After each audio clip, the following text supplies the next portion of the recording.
On a clear afternoon, goblins chase 3 boars, hook them with a rope and net them in a tree. Goblins were happy after catching wild boars using a goblin invention. The main character of our story, a goblin named Nick, is the one who invented this trap. His comrades were happy with the result, but a goblin girl named Christy, Nogi's best friend, teased him for making up stuff and most of it not working. Nick knows that inventions are not always successful, but according to his comrades, it will be trial and error. Nick is the only goblin who invents new things, and that impresses them, even if some of them don't work. During the conversation they did not notice the Knight of Prophet. In his hands he had a bow with a drawn bowstring. He was ready to shoot at the goblins. Yet the Knight of Prophet released an arrow at the goblins. Nick quickly alerted his comrades to the threat. All instantly panicked and scattered. This is what real life looks like for goblins. They chase boars, and humans hunt them to get their ears and personal items to fulfill their missions. Christy was worried about the rest of their team. Nick told her that he couldn't save them, but he was sure he could save them both with his invention. It was a stick that looked like a gun. He had spent a little over 2 weeks on this invention. Nick was really counting on the gun, but the first time he fired it, the gun blew to pieces. This gun situation makes Christy very angry, and she tells him that now is not the time to deal with the malfunction. Just then, the Knight of Prophet shows up and manages to find them. Upon seeing him, Nick and Christy run as fast as they can.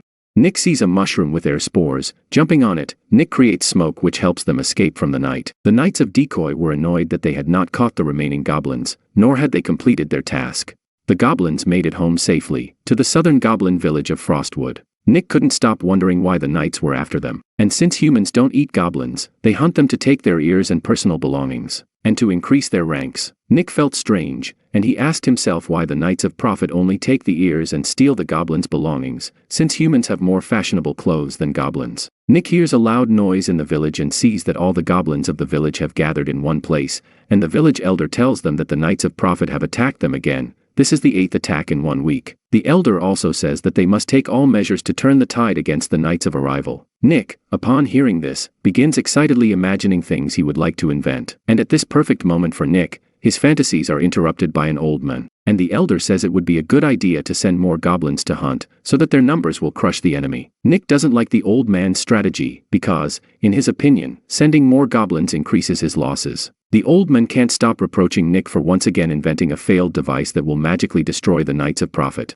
Though the old man was dubious about inventions, Nick always kept his strategies, short-term and long-term. The short term is to change the way they hunt, so they can cleverly avoid the knights rather than throw more goblins at them. The long-term strategy is for them to learn why the knights hunt goblins for profit. The crowd of goblins were puzzled by Nick's ideas, and the old man laughed at him, saying that his strategy was the stupidest thing he had ever heard. In the old man's opinion, the prophet knights are barbarians and should be killed the same way they kill us. The old man also added that Nick's thinking is irrational, and in his mind only force can work. It is by force that they will make these knights leave. After the discussion, Nick was greatly annoyed that the elder wanted to send more goblins to their deaths. At this point, he was still determined to put his ideas into action, so, to Christy's bewilderment, he suggested that they do it together. Nick showed her a chest of items they could use for his inventions. The next morning came, the Knights hunters were getting ready for the march, and Nick, meanwhile, had not slept a wink all night, turning his inventions into reality.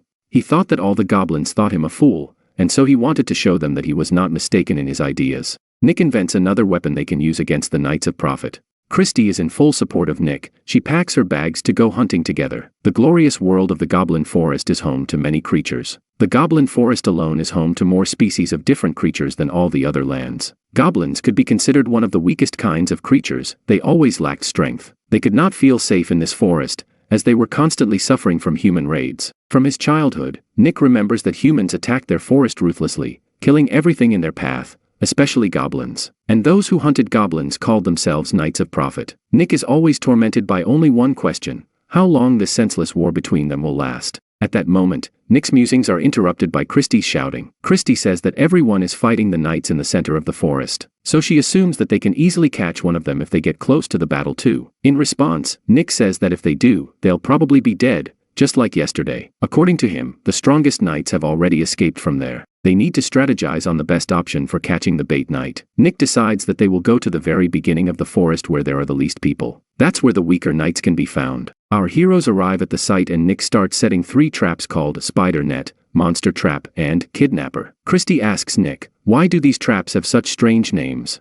This question really upsets Nick, as he has spent a lot of time coming up with and naming them. And then our heroes notice a man walking down the forest path right towards Nick's first trap. They jump into the bushes so that the man does not notice them, and quietly observe what is happening. The man approaches the rope, Nick pulls on it, but the man throws it away and keeps walking. Nick looks at him in surprise and doesn't understand why the trap didn't work. While Nick was yelling in anger that the first trap didn't work, his own second trap, a spider web, falls on him. At that moment, Nick hears Christy laughing loudly at him for falling into his own trap and becoming a victim of his own invention. Since the spider web didn't work, they moved on to the next trap, which Nick was 100% sure would work instantly. It was a kidnapper containing crystals that Nick thought would attract a human. They rejoiced, for there were no more traps left. They watch as the man notices the glowing orb, walks towards it, and after a couple seconds continues onward. He just walks away. Christy rips his stomach open again, laughing at how many times and this trap didn't work. Nick wonders why people don't hunt for rare crystals. Christy suggests using a goblin doll because the Knights of Profit like to collect goblin ears, and as for the doll, it's a separate trap that Christy came up with. It should definitely work, Nick said. After they set the trap with the goblin doll, they hid in the bushes again, from where they watched what was going on. A human appeared on the horizon, and they immediately started making sounds that attracted the human's attention. The knight was glad that he would get goblin clothes that would fit his daily tasks.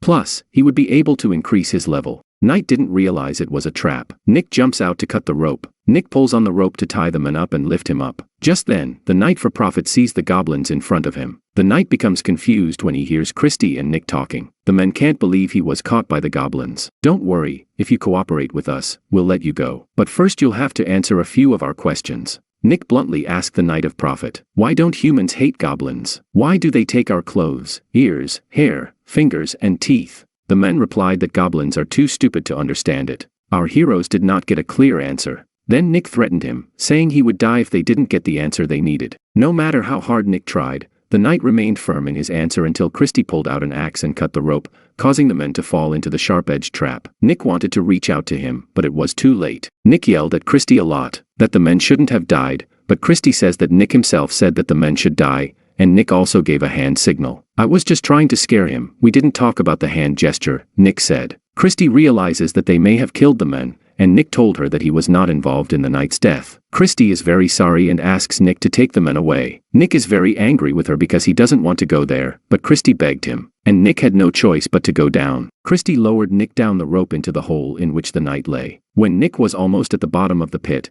a spirit suddenly emerged from the Knight's body. Nick was very scared and kicked him out of fear. The ghost was shaped like a ball with a small tail, but that didn't save Nick. The ghost quickly entered his body. Nick hit his body with his fingers and screamed in fear that the mark entered him. When Nick crawled out of the hole, Christy was very surprised why Nick didn't pull out the Knight's body. When Nick tried to explain to Christy why he was unable to remove the Knight's body, Nick's face began to glow brightly blue. A screen appeared before his eyes, and a voice from there welcomed him as a player. A ghost immediately appeared next to the screen, entering his body and telling him that he had discovered a new ability and asking if he wanted to accept it. Nick, horrified, asked Christy if she had seen a ghost next to him. The ghost, without waiting for Christy's answer, told Nick that he was the only one who could see him. Nick began to reassure himself that he had imagined it all, but on the other hand, he began to believe that he was really being haunted by ghosts. Which means he deserved it. What bothered him was the fact that the Knight of Profit's blood was now on his hands. Nick looks at the screen in front of him and can accept or decline the offer. As Nick reached toward the screen to press a button, his hand suddenly passed through the screen. And he asks Christy again if she really doesn't see it. She begins to think that Nick has gone crazy. While our heroes were trying to figure out which of them was sane, other knights came running to their cry. Nick grabs Christy and tells her to run as fast as she can. The leader of the knight team ordered his men to catch the goblins. The knights open fire on them with their bows, but miss. Nick tells Christy that they need to split up to make it harder to catch them. Nick discovered that he was not running away alone. He was being pursued by a ghost. The spirit tells him that Nick has not yet made his choice to accept or reject. And then our hero remembers that he has the acceleration skill. He pressed the accept button. After a pause, an inscription appeared on the screen stating that he had acquired level 1 acceleration. The knight uses his fire skill to catch the goblins, aiming for a tree to block Nick's path. Our hero could not come to terms with the idea that he could die at the hands of a Knight of Profit, so he uses the acquired acceleration skill with great joy. What shocked people from what they saw? The man could not believe his eyes that the goblin was using a human skill, which is not typical for goblins. The knight continued to attack him, but Nick, thanks to his speed, dodges the attack. For a moment, Nick thought he walked through the tree, as if he had teleported. With a surprised look, he looked at the spirit, and he told him that this happened because of the high speed. Nick didn't have time to deal with this. He had one goal, to escape persecution. Nick headed straight to their village. When our hero ran to his home, he was horrified by what he saw. His blood froze in his veins, seeing that other goblins were injured, and some were even dead. Nick approached Liam to ask if he had seen Christy, but Liam told him that he had not seen her in the village. Nick, hoping to find her, runs to the village in search of her. The spirit stops Nick and tells him that he can use analysis, a standard skill that will help him find Christy. Nick was very surprised by the new skill and, without wasting a minute, of course he applied the skill. Only a few seconds pass, and Nick finds Christy in the center of the village. Nick couldn't hold back his tears of joy that Christy was alive and okay. He quickly approached her. Being a friend, Christy heard a painfully familiar voice calling her. And then Christy sees Nick, also safe and healthy. Without holding back her tears, she went to meet him. They held each other so tightly as if they had not seen each other for ages. Nick looks at the ghost and realizes that if it weren't for him, he wouldn't be here now. After everything they have experienced, our heroes return to their hut. As soon as they cross the threshold of their house, Nick takes out a dagger and begins to wave it towards the ghost. "Tell me everything you know," Nick said. Christy looks at what is happening and does not understand what is happening, because she does not see a ghost like Nick. Christy asked Nick, "What is he doing?" Nick tells her that he is constantly haunted by the ghost of the slain Knight of Prophet, and if it weren't for him, he wouldn't be here now. Christy thought it was complete nonsense. Maybe Nick was hallucinating. She thought it was mushroom pollen when he jumped on him to make a smoke screen. Christy decides to leave to give him a chance to rest after his experience. Nick asks her to stay. A screen appears in front of him. Nick flips through it and looks at it thoughtfully. A ghost immediately appears behind the screen to help him figure it out. Nick taps his finger on the screen and does not believe that he is a user of the system. And Nick also finds out that the ghosts are called Kick. Nick sees in the system that he is level 1, and also finds statistics showing his characteristics. Thanks to statistics, Nick discovered that he was at the first level, and if he managed to gain more experience, he could increase his level and also improve his skills. Nick notices in the system that he has 2 power points and Christy has 12 points. Christy's eyes widened in surprise. "How is this possible?" Nick asks. Kick tells him it's simple. Christy is much stronger than you. Nick's head is filled with thoughts about the system and the Knights of Prophet. Comparing all the facts, Nick comes to the conclusion that knights are much stronger than goblins only thanks to this system. Kick proved to him that the system is very powerful and can do a lot. Now Nick wants more answers as to why people are still hunting them and what opportunities are being discussed thanks to this system. At the same time, a crazy idea comes to his mind. Nick invites Christy to become the Knights of Prophet. He was sure she would agree because Christy always supported Nick. The guys go to the Goblin Cave, where gold coins, armor, weapons, as well as chests with knightly clothes were kept, and begin to try on clothes. Nick says these are the best suits. Clothing completely covered their body, and a mask on their face made it impossible to find out who they really were. Christy finds a glove that she really likes and says that it will be very good for her in hand-to-hand combat, since I have a good left hand. Nick couldn't decide which weapon to choose for a long time. He activates the analysis skill to find the best weapon. He finds it immediately, but the system notifies him that he is not strong enough to use this type of weapon. "That's what I would like." The system pointed him to a dagger with a wooden handle. Nick picks up the hilt and imagines himself in armor, holding a huge sword, but in fact it turned out that the dagger is so small that it can even be hidden in his pocket. Kick reminds him that in order to take on larger weapons, he will need to increase his level and skills. In the meantime, Nick can use the system's inventory storage for this dagger. He will need to touch the weapon and think about the vault, and to access the weapon he will only need to think about the vault. Nick was delighted with the functionality of the system. Christy continues to worry about Nick because he won't stop talking to himself. The guys went for a walk in their new clothes,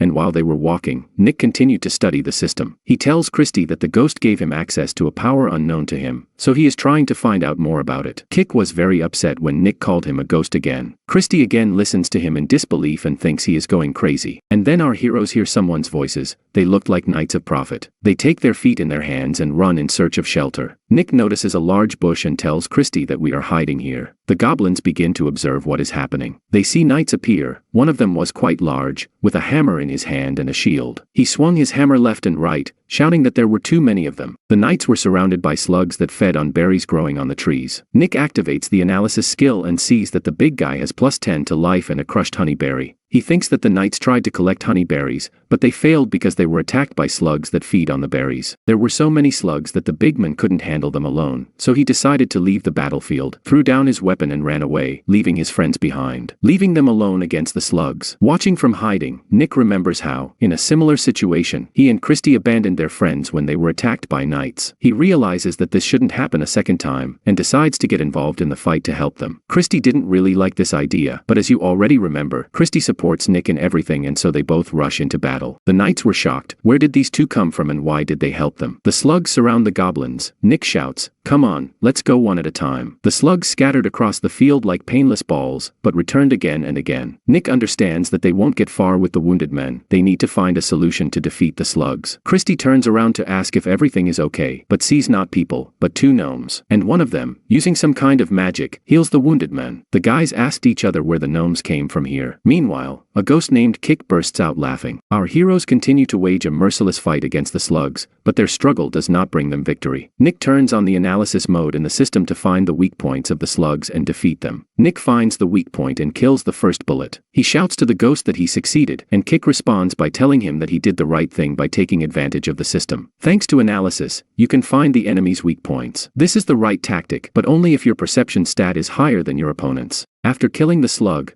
a message appeared on the system screen that for one killed slug, Nick receives 5 experience. This information made Nick very happy and he began to destroy the slugs, not missing a single one. The ghost looks at the two of them and makes bets. Which one of them can grind up the most slugs? Since Christy had also figured out where the slugs' weak points were, she used her gloves to crush them like a mill grinding millet. Nick could see that she didn't need help. She was handling them well. Suddenly Nick's screen lights up red. The system warns him that he has minus 30% of his life. Nick thought that his life was already at 0 and he would lose consciousness. He indignantly asked Kick why he didn't tell him about this earlier. Christy doesn't know who she's talking to again. But no matter how our heroes tried to destroy the slugs, there were more and more of them. The guys tried to do everything possible, while the gnomes were healing their wounds. They had to be protected. Nick comes to the conclusion that if he tries to activate the boost, he might be able to defeat the slugs. Nick hears a voice, and with it a fire tornado appears, which, thanks to its power and size, destroys all the slugs. Nick and the ghost are full of interest. Who is this player who has such a skill? The stranger says that a little bird sang to him that the guys needed help. The stranger's name was Thuras. He was a very strong knight of prophet. Well, the little bird that sang is named Edward. Isn't this the same Edward who abandoned his people and just ran away? How do you think? Thuras was surprised and glad that Leah and Lami were alive. Leah and Lami are the names of 2 dwarves. The dwarves, seeing Edward, became very angry and scolded him like a small child for daring to leave them in the B-Day. Thuras and the goblins stood aside and smiled while the dwarves quarreled with Edward. Thuras turns to the guys, extending his hand towards the saviors of his friends. Nick raised his hand and carefully pulled it towards Thuras, and Nick, stuttering, could not even say his name. And then Christy suddenly runs out to save the situation. Poor Thuras draws his sword in surprise.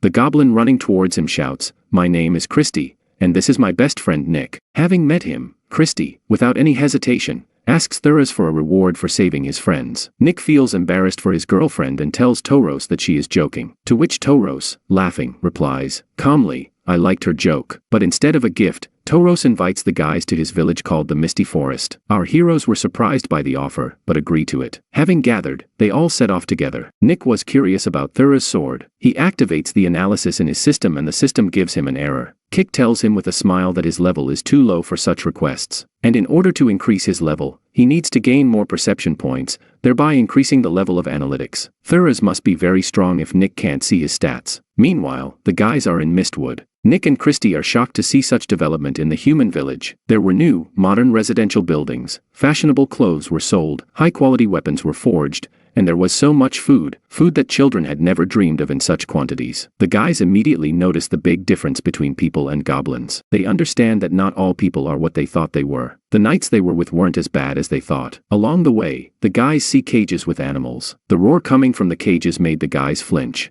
Toros calms them down, says that the cages are very reliable and they cannot harm you. Still, these are rare monsters that can be rewarded for the living rather than the dead. Therefore, they have to be kept in cages to subdue them before being sold. A few more minutes of their journey through the city pass, and they come to the Red Crow Guild. As soon as they entered the building, they were immediately greeted by the head of the guild named James. He immediately greeted them, and Thuras introduced Nick and Christy to the master and informed them that Thuras owed them a reward for their heroic battle and for saving his friends. The guys notice a bunch of people in the corner, and Christy asks the foreman who these people are. James replies that today the exams for new Knights of Prophet will take place. If these people pass the exam, they will receive the title of Knight of Prophet and will immediately be able to take on various tasks. Nick immediately realizes that this is a great opportunity for him and Christy to pass the exams and receive the title of Knight of Prophet. The master went for the reward and Nick said after him that they did not need the reward, but in return they would like to pass the exam and receive the title of Knight of Prophet. This will be the best reward for them. Nick's proposal confused the master and Toros. they needed to consult, since this was the first time and unexpected for them. They both come to the conclusion that they will give Nick and Christy a special exam. This will be a quick exam, unlike others. The exam will consist of holding out for 1 minute against a representative of the Red Ravens Guild.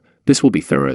If they pass the exam, they can officially join the Red Ravens Guild as Knights of Profit. Nick's screen lights up, a notification about passing the exam is displayed, and if he passes it, Nick will be able to collect his rewards and be able to increase his level. Nick and Christy are intrigued and want to know what will happen to him after he levels up. And of course, our heroes agree to this exam and begin preparing for the exam. They are taken to a large hall. The future Knights of Profit among them were observers. Master James takes the exam. Tauros is standing on the left side, and Christy is standing on the right. She will be the first to fight Thuras. James raises his hand, which means the fight begins. Christy immediately rushes off with such speed that Tauros was surprised by her speed, and Nick and Kik were not able to understand when Christy managed to become so strong. Christy punches at high speed. Thuras manages to avoid the attack, and as a result Christy hits the floor, causing Christy to lose consciousness. Nick is the next to fight. He was very tense and focused because it only took Tauros 15 seconds to knock out Christy. And now everything falls on Nick. He needs to survive and defeat Thuras. Nick activates his acceleration in the system and heads towards Tauros. He manages to reach maximum speed so much so that he leaves Tauros a deep scratch on his face. Nick doesn't get what he wants, and therefore he squeezes the maximum out of the system, so much so that the standing spectators could not notice him as he moved. Nick came to win and therefore does everything possible and impossible, but Tauros deflects every blow from Nick. Nick doesn't understand how he does it, because he moves too fast to keep up with the attacks. And then somehow Tauros manages to catch Nick by the face and throw him to the floor. At this moment, Christy covers her eyes with her hands in the hope that everything is okay with him. Nick gets to his feet and turns up the second level speed in the system. This slap on the floor is not a reason to give up, because this is a good chance for them to become a Knight of Profit. Tauros, watching him, realizes that Nick has a trump card up his sleeve. He was tormented by the question of how Nick became even faster. But even at that speed, he still couldn't break through Thuras' defense. We see that Nick doesn't have much mana left to speed up,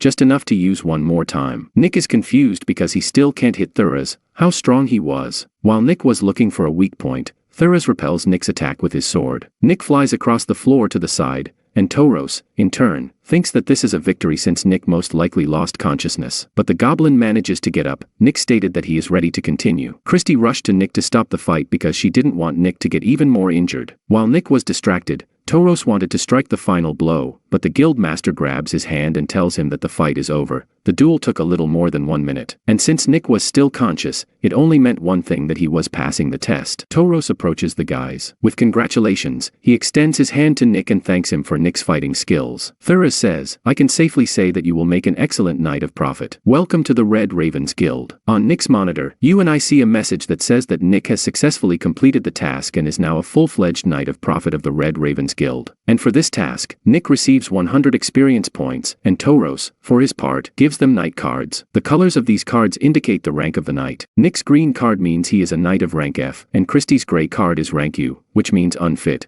which is the lowest rank for a knight. But everything is not so bad. Knights, by completing tasks, can increase their rank by gaining a sufficient number of points. Those same quests can be taken from the quest board of the Red Ravens Guild. In order for you to receive points for a task, you need to come to the registration desk at the guild, give your knight card, and you will be awarded points for the task. Christy feels very depressed, realizing that she is more useless than Nick. Thuras tells her that if she wants to go green like Nick, she can start doing missions. But before setting off, Thuras recommends assembling a team. Typically, tasks are performed in small groups of 5 people in order to remain safe while completing the task. Your tasks are also classified according to the rank of the knight. Turning his attention to the board, Nick saw on it that collecting goblin ears was also part of the task, and the orderer of this task was Kara. Now Nick just has to determine the purpose for which they will get goblin ears for Kara. Next to the task, Nick finds another task of the 5th level. It says that a great goblin named Thunder is wanted. The condition for completing the task is to bring his head, and the reward is 1 billion coins. While our heroes were discussing this matter, Leah rushes to them and says, "I watched you carefully. You are not real gnomes, right?" Lammy interrupts her and says that Nick and Christy don't have the potion they need. Our knights will look like stupid, but Christy gets angry at this and says that they are not stupid. The llama explains to them that this is what the new knights are called. Leah gives them a potion as a small thank you for their exploits. Out of curiosity, Nick activates the analysis to find out what kind of potion it is. The green potion is intended to heal the wounded. He also sees that it is made from herbs and some parts of the monster. Lammy takes bags out of storage for the guys to store their things there. The bag can hold up to 40 kilograms of things. Leah held the position of alchemist in the guild,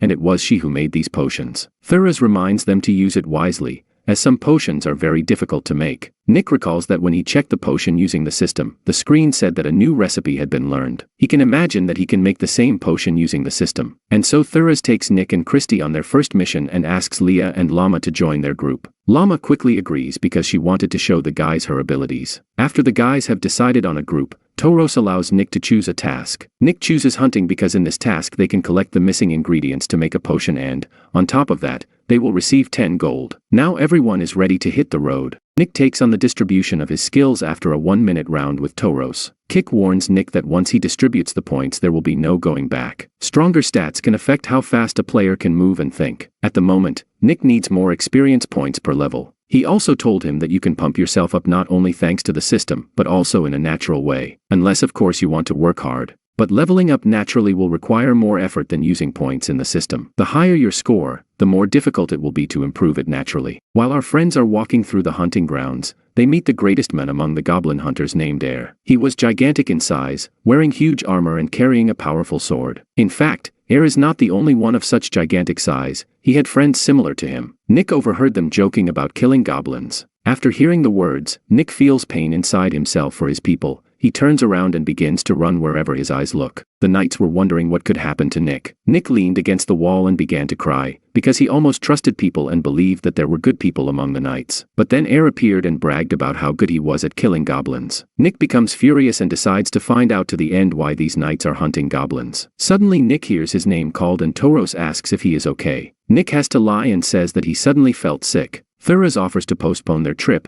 but Nick refuses because he was eager to complete the first task. Christy was sad because only she knew and understood what really happened to him. And so, when everything is clarified, the team sets off to move on to complete the task. In the forest, our team meets wolves on the way, or rather, a whole pack. Watching from the bushes, Toros tells the guys no matter how much it is worth it to evaluate the wolves. The llama gets bored listening to Thuras and rushes towards the wolves. Nick and Christy are watching her closely. Llama activated the wind flow and rushed to attack the wolves individually. Christy tries to cheer her up, but suddenly she sees how the wolf grabbed the weapon and the guys immediately rush to help her. Pulling out his dagger, Nick attacks the wolves and brings the team their first victory. Llama and Toros were glad that Nick became faster and stronger than before. He destroyed all the wolves, thereby raising himself one level higher and receiving the third level. After the guys have successfully completed the task, they decide to celebrate this matter. Thuras congratulates Nick and Christy on becoming the new knights of their guild. Nick earns plus 100 experience and plus 50 wolf fangs. At the beginning of the third level, Nick receives 3 statistics points,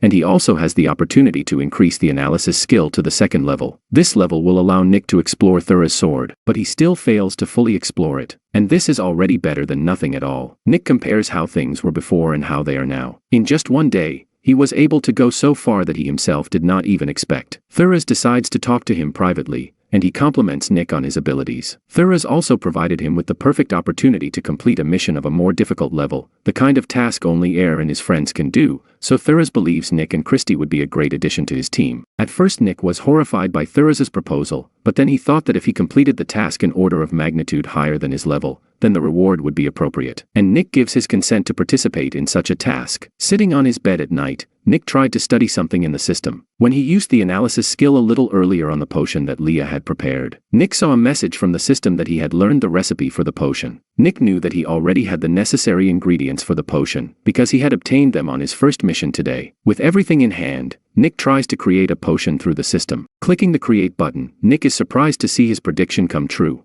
He successfully prepares a basic potion. He was very proud of himself that he was able to create a potion without any specific skills. Now he understands that in this way he can turn any of his inventions into reality. He just needs to collect everything he needs. Suddenly Nick hears voices coming from the street. He sees Aira with his friends. Judging by the conversation, they were planning a goblin hunt in the middle of the night. Nick runs out to them and says that he wants to join their squad and hunt goblins together. Air immediately recognizes him and says that there is no place for weaklings in his squad and tells him to get lost. But here among his friends there is a man who wanted to take Nick into the team, because he heard in a 1-minute battle with Toros and that he is the fastest of everyone in the guild. Aira has no choice but to allow Nick to join his team. The time has come for the hunt, and they use various baits to catch the goblin, such as sweets and precious metal. Nick is surprised how the knights know that goblins love sweets and jewelry. The knights really knew their job and acted professionally. Nick approaches Air to ask why they hunt goblins and not rare monsters. He replies that goblins are easy to kill, and their various body parts are sold at the market for a very decent price. And fortunately for us, goblins multiply quickly, so there will always be work for us. Goblins in their beauty are very ugly, dirty, smelly, and stupid. When I cut them up they scream loudly and it makes me very happy, Air added. The only thing Nick understood was that they were hunting goblins for their own sick pleasure. The traps set are quite obvious and Nick really hopes that they will not work. But strangely enough, the traps didn't take long to appear.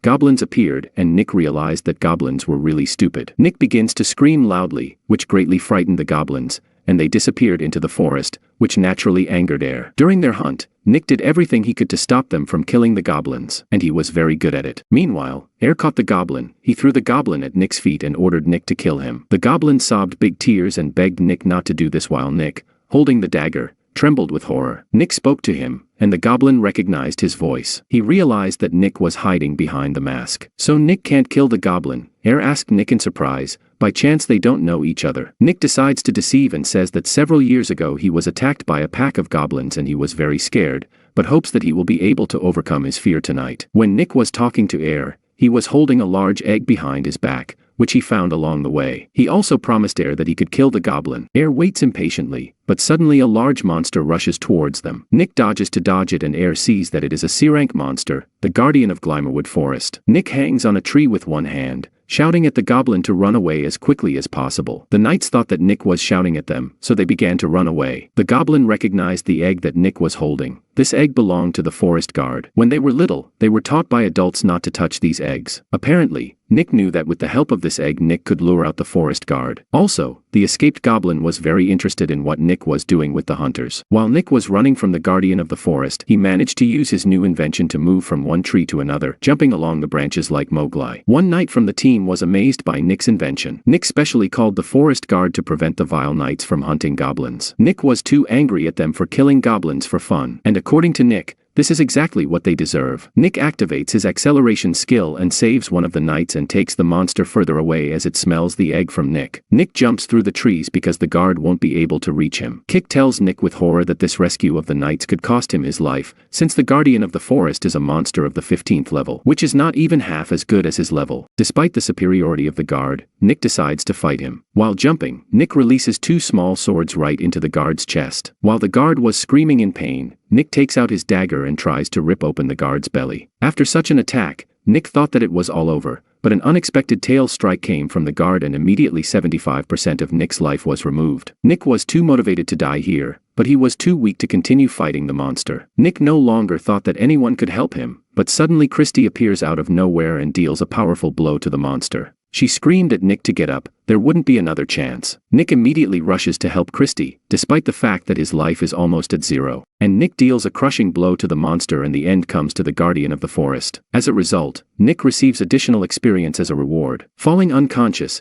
Christy catches him, reminding him that they promised each other never to be separated again. While Nick was unconscious, he increased his level 3 times, and Christy carried him to his native village. The next day, Nick regains consciousness and immediately checks the system to find out how much health he has left. Having opened the system, Nick sees that he has immediately risen to the 6th level. He does not believe his eyes. He thinks that everything is a dream. Nick concludes that the guardian of the forest may be dead since he gained a lot of extra experience. A goblin elder appears on the threshold of Nick's hut. He longed to ask Nick how he ended up in a group of knights of profit and why the forest guard was dead. Nick furiously tries to explain to the elder how everything really happened. The elder has a hard time believing Nick's stories. Nick says that he had to call on the guards of the forest, otherwise he would have had to kill the goblin with his own hands, and if he had not done this, then the two of them would have been killed. And still, the elder does not understand why Nick is so passionate about hunters, since by doing this he is endangering an entire settlement of goblins. That humans and goblins have always been enemies. Nick at the same time explains that the knights hunt goblins for a completely different reason. Once he fully understands what the knights want from the goblins, he will find a way for everyone to live in peace. When leaving, the elder warned him that if he continued to play knight, he would never set foot in the village again. Nick and Christy visit the place where the corpse of the forest guard lies. Nick is in a lot of pain for what happened that night. Nick thanks Christy for saving him and decides to return to the city of hunters, but he will return alone since he did not want her to be expelled too. Christy states that she has also thought a lot about whether it is worth worrying about, but after meeting some bounty hunters, she believes that there may still be a future where goblins and knights can live in harmony. And that's the only reason she decides to follow Nick to the end in order to make their dream come true. Meanwhile, in the Red Raven Guild, people praise Air because they thought that it was he who killed the Guardian of the Forest. Air boasted that during their campaign it was the Guardian of the Forest who attacked their squad and he was able to defeat him alone. Air sees Tauros leaving. He asked him where he was going. Tauros answered him that he was coming to wake up Nick and Christy, but Air still thinks that they are not alive,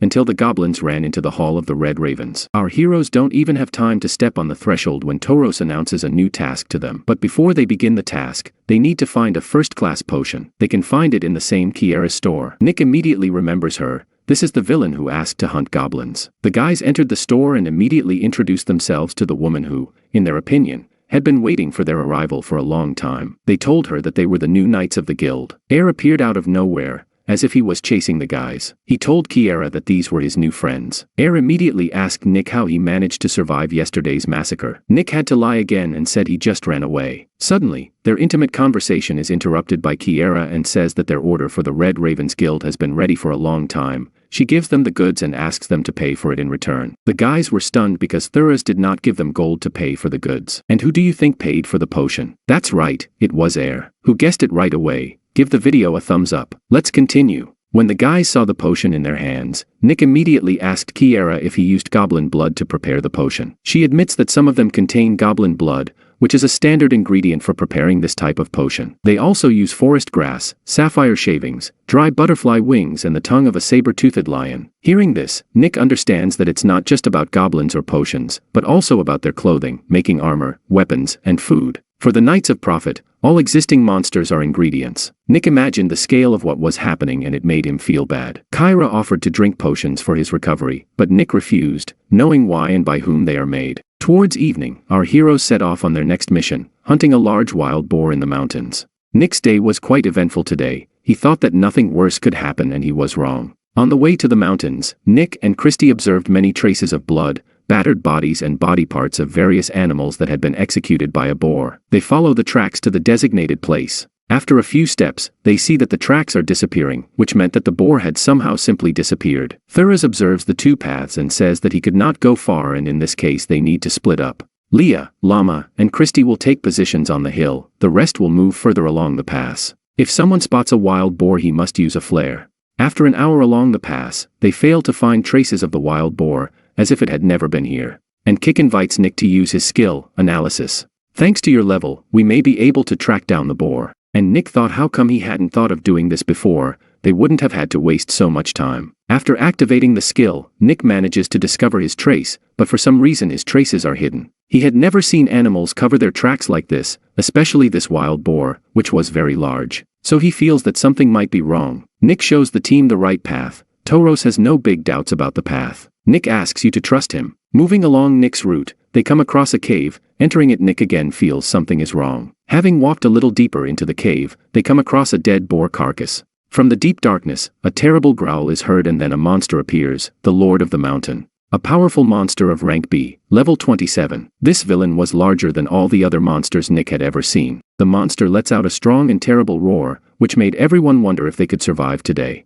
Due to the roar, the entire team's characteristics are reduced by 10%. Nick wondered why he could see this information from a high-ranking monster. Kick tells him that this is due to the acquisition of the second level of analysis. The monster makes a strong jump to the top, landing and hitting the ground with its hands, which caused the ground to split. Christy falls under a wall of falling stones, and the powerful blow of the monster flies far to the side. Nick activates his speed skill and rushes to Christy's aid. Leah, using her magic, throws a protective shell on everyone else. Thuras activates his sword and, together with everyone else, rushes at the monster. Nick shouts at them to stop, because this monster is too high level, but no one listened to him. Christy sees the situation and asks Nick to help them. Nick refuses this idea because, thanks to his analysis, he knows that this is a completely different monster and he tried to stop them. Thuras receives a powerful blow from the monster from which he vomits blood. Lami's attack also did not bring success. He was too strong, her spear could not stop his huge paw. Leah came to her aid and activated the protective dome, but it was unable to protect them either.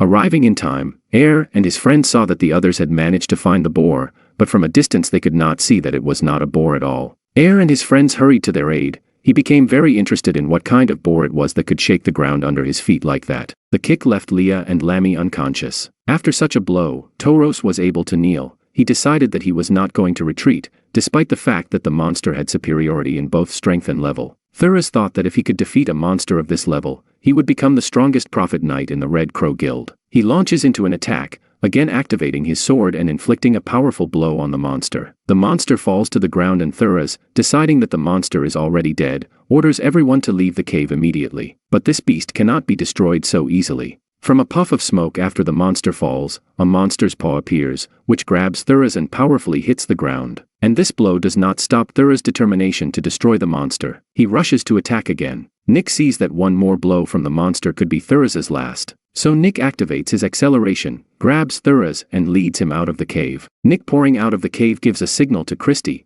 and she gathers all her strength into a fist and hits the entrance to the cave. Nick and Tauros both watched as the cave collapsed. Nick was very glad that the battle with the monster was over. Air and his friends were also able to get out of the cave alive. And it seemed that one could breathe a sigh of relief that the monster was already dead, but it was not so. Somehow the monster manages to get out and goes into a wild rage. Tauros realizes that Nick was right when he said they couldn't defeat him. So Tauros tells them all to get off the mountain while he fights the monster. The monster is quickly approaching them. Nick does not want to leave Tauros himself, because he already knows what it is to leave friends behind. Nick knew if they had escaped sooner, like he said, they would have been able to avoid this situation. Nick is tired of the tough choices and so he hatches a plan, but it will take everyone. Nick tells everyone to disperse and Nick sets about activating a new skill. That skill was creating a residual image that creates an illusion. Nick also managed to surprise everyone that he had learned this skill. The monster was surrounded by Nick's clones to piss him off and lure him away. As a kid, Nick played hunters and runners in the woods, so he was quietly able to let the monster follow him. Nick uses his invention and is whisked away up a cliff, leading the monster behind him. Everyone was thrilled that his plan worked. Nick easily moves up the cliff with the help of his invention. The monster may be fast for its size, but it can never move like a goblin. All the guild knights were amazed at Nick's agility, and after all, to him it was just a playground from his childhood. While Nick was distracting the monster, Christy was informing the others what to do. When Nick led the monster to ambush the guys, they pushed a huge rock at the monster, nailing the monster to the ground. Everyone is happy that they finally got it right,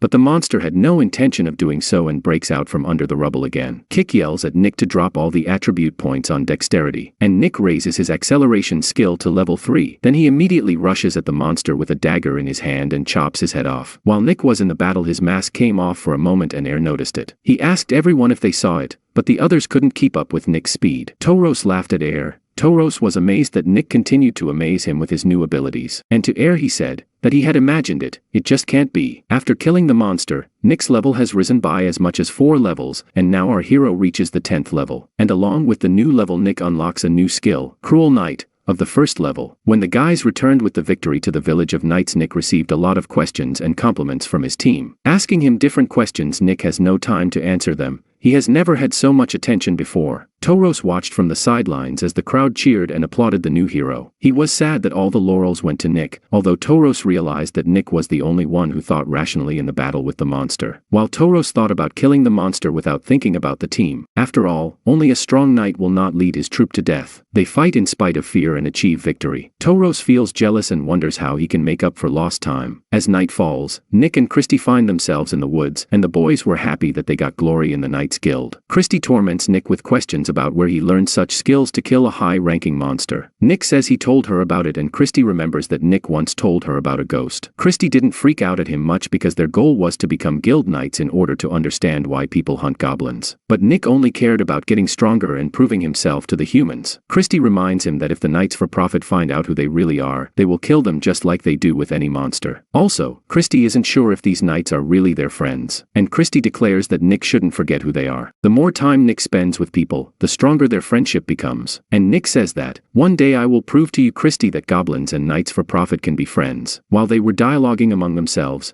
our friends had no idea that someone was spying on them. Nick gets the idea to test his skill that he was able to unlock after fighting a rock monster. This skill allows you to transfer attribute points to an object or a person. Kick reminds him to be extremely careful when using this skill. So Nick activated it and transferred 10 dexterity points to a small rock. He remembered how since the day they had completed the first quest he wanted to become even stronger. They had been very lucky in the fight with the cave monster. "I want to get even stronger," Nick shouted. The next morning, the news of the Red Raven's victory over the mountain monster quickly spread in the Knights' village. It was the first time the Knights of the Guild had killed a monster of such a high rank. Immediately, quests from other villages and cities poured in, and the Red Ravens of the Guild shifted their gaze from the goblin forests to the more powerful monsters of the outside world. They had a bunch of successful campaigns together, and with each successful fight, each grew stronger. Nick never thought he would have so much fun as a Knight of Profit. A few months later, Nick and Brushy are sitting on the roof in the evening. Nick is realizing his next invention. When Leah and Lami break their idol, they tell them that the guild master is calling them all and it's urgent. Gathering them all, the master informs them that the guild's ravens have risen up in the rankings over the past month. After the master's words, a man of small stature appeared in front of them. He came from another settlement. This man is looking for talented knights on behalf of his king. He was not alone, but arrived with 2 strong hunters named Leo and Finn. They need knights who could survive a high-ranked mission. Many who were interested in the dwarf's offer. Even Nick understood the price of this offer since he knew that the Karam Kingdom is the most powerful empire in the world. The messenger of the Karam Kingdom announces the list of those who will take part in their mission. First on the list is Toros, followed by Air, Lami, Leah, Edward, Nathan, Kilavan, Christy, and of course Nick of rank B. While Nick is resting his inventions, Christy decides to have a serious talk with him. "Don't you think, Nick, that serving the human empire is becoming too much and it's a bad idea for me if we join them?" said Christy. But Nick is not going to give up his plan, and he wants to prove to everyone that goblins and humans can be friends. He suggested that we try to understand the world better, and it's also a chance for us to become much stronger. Christy is very angry that Nick is only thinking about himself and his power in this situation. She holds his hand and tells him that he will only go there over her dead body. Nick bursts out saying that he can protect the goblins once he gets stronger, so he has to go to Karam. Christy cries and worries that Nick might not come back from there. He might die on a mission. "What am I supposed to do if that happens to you?" said Christy. Christy has always been there for him, not understanding Kick or the system, always fighting shoulder to shoulder. Simply because she trusts Nick, Christy decides to leave and says that this was their last adventure, as she just wants to go home to the goblin village. The next day, our heroes arrive at the Karam Empire. Christy decides to come along with everyone else after all. The knights enter the huge, solemn hall of the Sapphire Dragon Guild. Nick immediately activates his skill to analyze the weapons and armor of the local knights. Scanning, Nick saw a knight of triple rank, but his stats he failed to scan. The system threw an error, and Nick concluded that the system might be broken or his rank was too low. Meanwhile, all the Knights of Profit were greeted by a knight of great rank, Ruan. He informed them that all the tasks they would be doing were extremely dangerous, so they should be as focused as possible without getting distracted by small things. A race of orcs are plundering and conquering allied human settlements. They have been involved in thousands of deaths and hundreds of kidnappings in the last month, and for this reason, the king of the empire has ordered the best of the best to be assembled to eliminate this threat. Because the first group of knights they sent out was destroyed, this quest is treated as a high-ranking mission. Ruana says that if there are knights who think they are hopeless or there is fear of the task, they can leave this hall. Orcs and goblins don't have the best history, and now is not the time for Nick to be more afraid than ever. And after 2 months of monster hunting, he has reached level 23. Our heroes decide to scout the situation in the orc settlement to make a clear plan for the attack. Thuras has chosen the perfect time to give Nick a gift. Thuras hands Nick a box, making him worried. Nick had no idea what was in it. Opening the lid, Nick sees a weapon that has been customized to his parameters, strength, and rank. In more than 2 months, Nick has proved that Toros and the others can trust him and that he has become a close friend to them. That's why Toros decides to give him such a useful and necessary gift. After hearing this, Nick gets emotional and hugs Toros. And that's where the romance ends and the attack on the orc settlement begins. Everyone takes their positions. Nick sees that it is not possible to take them by surprise, because all the strong orcs have stayed in the city and the battle with them cannot be avoided. Looking at this horrible picture, Nick remembers how goblins fought exactly the same way against humans. Thuras and his team had a rescue mission in this battle, so they moved carefully through the city, trying not to attack. But what they encountered on their way, seeing orcs mercilessly chopping humans to pieces, horrified them. We can see that Thuras could hardly contain his ardor. He was itching to get into battle with the orcs. And Nick reminds Thuras that they have definite goals and need to focus on the rescue mission. Nick understands his feeling, and they may not be able to save all the knights, but there are still a lot of people waiting to be rescued. Air fully supports Nick and says that there aren't enough of them at the moment. Toros freaks out as he thinks his team wanted to leave the front lines. Toros thinks no one understands him. While the boys were dealing with their collective issues, Ruana came down to them. She commanded the air flotilla, As she flew towards them, she managed to rip the head off an orc. She asked them why they were frozen in place and moved on. Ruana sets off to distract the orcs on their own so they have as little orc resistance as possible. Thuras is frozen in thought that once again all the laurels will go to someone but not him. He asks her to go with her, but she refuses.